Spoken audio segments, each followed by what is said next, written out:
Hello, everyone. Rabbi Rosen here, hoping that you are coping well with this very major change in all of our lives.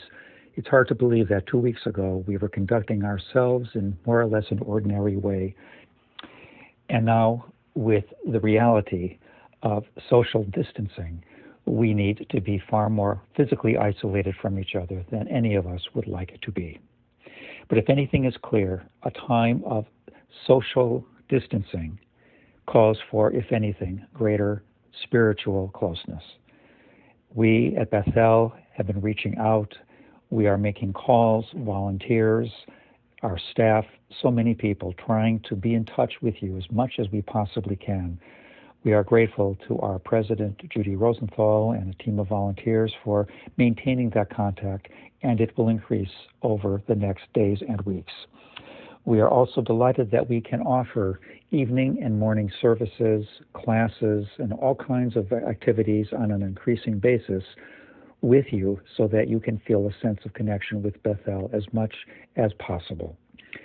Indeed, this evening at 6 o'clock, and again tomorrow evening after Shabbat at 8 o'clock, we will be having services so that you can have a sense of our coming together as a community.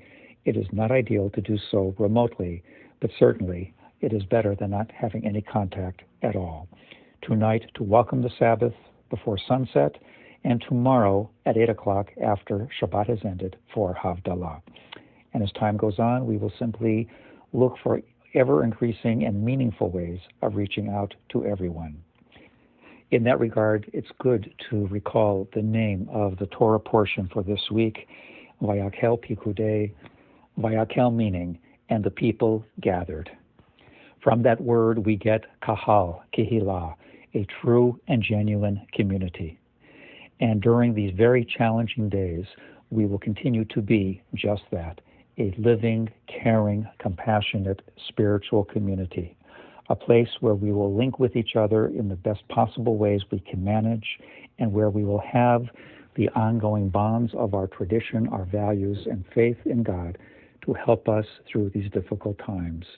We look forward to a time, please let it come soon, where the medical advances will yield healing for us all.